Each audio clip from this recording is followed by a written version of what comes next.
Today we're talking about what you need to do before learning Spanish vocabulary. Why? Because I want to save you months of struggle. So in this video, I'm going to help you avoid being like 90% of Spanish learners who start out on this Spanish language journey just stacking words in their brain. Check this out. If you miss the strategies I give you today, using those vocab lists that you find are going to do absolutely nothing for you. So instead of words just floating around in your brain, I want to help you establish a firm foundation for real conversation. So let's get into it. Hola, soy Profe Don Omar, and my job is to help busy adults like you speak Spanish for real, right now, and stress-free. So before you leave this lesson today, I want to help you make sure that you successfully understand the following: what Spanish sounds are and how they operate, how to make any new word that you learn fit into sentences that you can use immediately, and how to glue your ideas together like native speakers do. Suena bien? Genial. First up, we're focusing on the most important concept, starting with the sounds of Spanish. Here's the thing, before you try memorizing a bunch of vocab words, you need to train your ear and your mouth for Spanish. I see it all the time. People go straight into vocab lists and apps, but when it comes time to engage in a Spanish conversation, what happens? They'll say, man, they speak too fast, or why does every word sound like it's blending together with the word before it or after it? Do either of those sound like you? Let me know in the comment section below. Recuerda, escuchamos, no juzgamos. So here's what I want you to do before you jump off into a vocabulary kamikaze mission. Número uno, spend 5 minutes a day, just 5, listening to Spanish that you don't even understand yet. I mean, it could be a song, a novela, a few YouTube shorts. It doesn't matter what it is. But the key component here is don't just listen passively. Make sure you repeat what it is that you're hearing. Even if you think you sound ridiculous, chances are you will, and that's okay. Essentially, that's how we got the term foreign language, right? Okay, so you understand we're listening for Spanish sounds, but what specifically are you focusing on at this point? We're focusing more so on the vowel sounds in Spanish. Your a, your e, your I, your o, and your u. That's the groundwork for pronouncing any Spanish word. You've got to know your vowels, las vocales, a, e, I, o, u.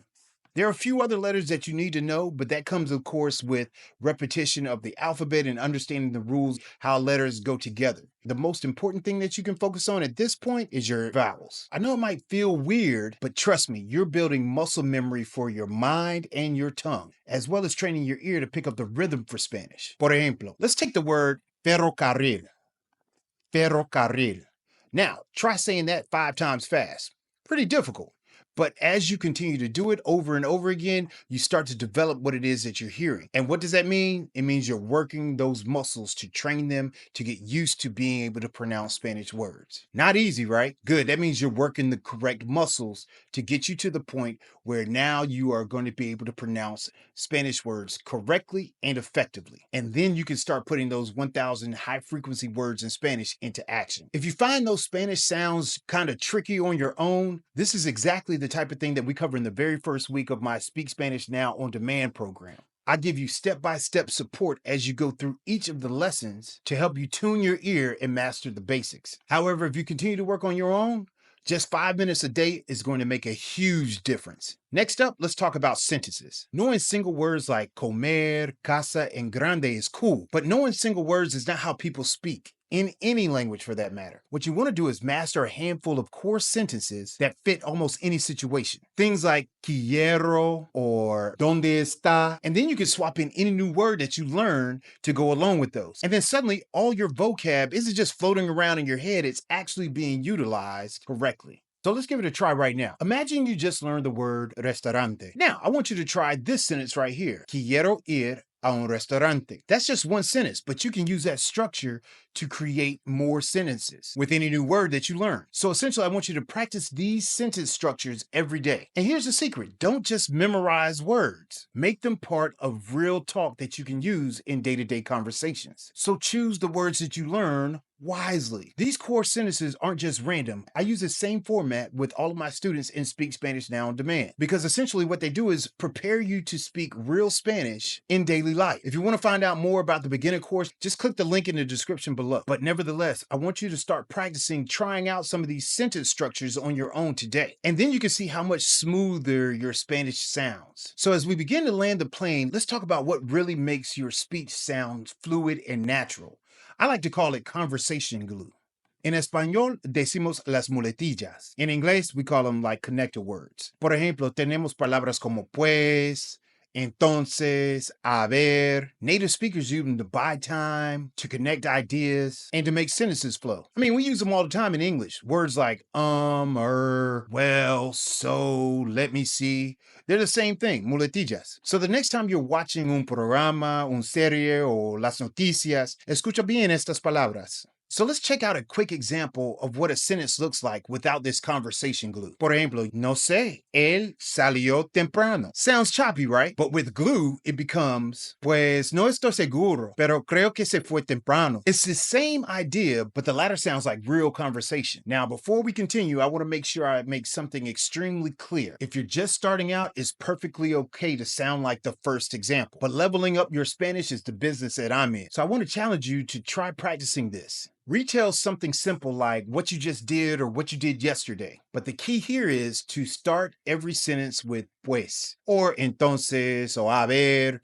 any of the connector words, the muletillas that we just talked about. In the beginning, it might seem silly, but soon it'll become automatic, and that's when the big bucks roll in. Well, not money per se, but you get the idea. This is when your Spanish will definitely start to flow. So to make sure you leave this video with no questions unanswered, let's take a look at some frequently asked questions that might come up after watching the video today. Numero uno. Why should I focus on sounds before learning more words? Training your ear and mouth for Spanish helps you actually hear words when natives speak. And then that way you can pronounce them clearly for yourself. This makes learning vocabulary way easier and makes you sound more natural too. Numero dos. How do I pick the right audio to practice Spanish sounds? Start with anything you like. Música en español, telenovelas, YouTube shorts, or even news clips. The key is consistency. And never worry about not understanding everything that you hear yet. Just listen, repeat, and mimic what you hear. Numero tres. What are some examples of core sentences I should learn? Some useful ones are quiero. If you're older like me, you might remember the commercials in the 90s. Quiero Taco Bell. Necesito. ¿Dónde está? Puedes ayudarme. No entiendo, pero.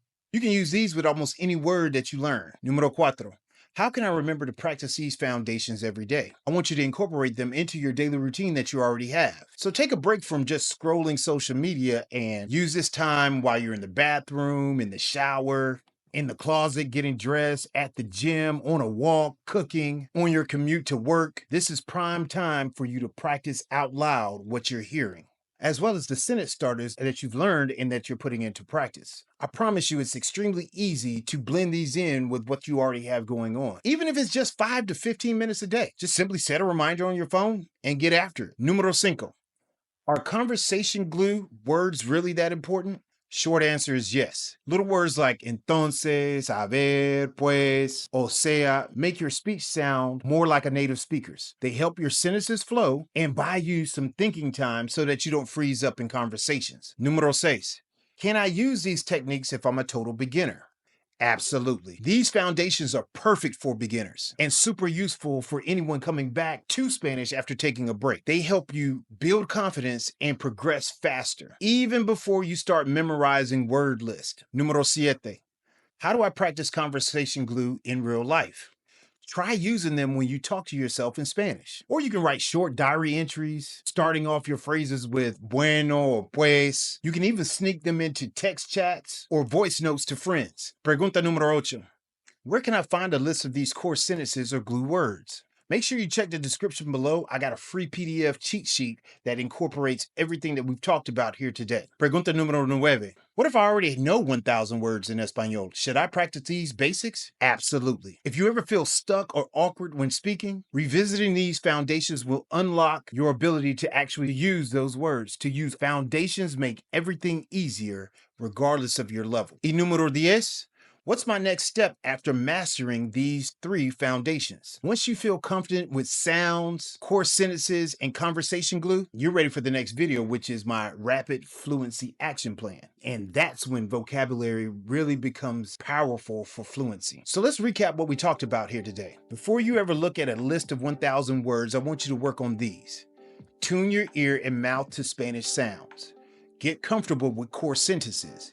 and start using conversation glue. That way, when you get to those high frequency Spanish words, they'll actually stick and you'll be able to use them right away. I always like to leave you with a Profe power tip, and today's power tip is this. I want you to follow the cinco method. That's 5 minutes of listening and repeating, 5 minutes of making your own sentences, and 5 minutes of practicing those little glue words. 1 week of that, and you'll notice a huge difference, way before you ever hit that vocab list of 1,000 words. And if you want to see how all this comes together, check out this video right here, where I take you through your next steps to fluency in Espanol, and I'll see you over there. Soy Profe Don Omar, your guide to how to speak Spanish now. Nos vemos.